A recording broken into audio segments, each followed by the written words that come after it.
Σήμερα θα σας δείξω τον καταράκτη της Κρέμασης.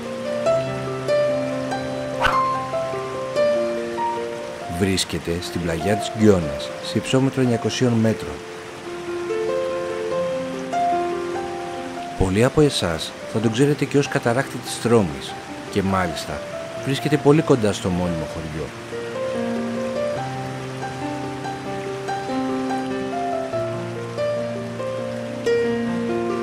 Τα ορμητικά νερά του τροφοδοτούν τον ποταμό Μόρνο.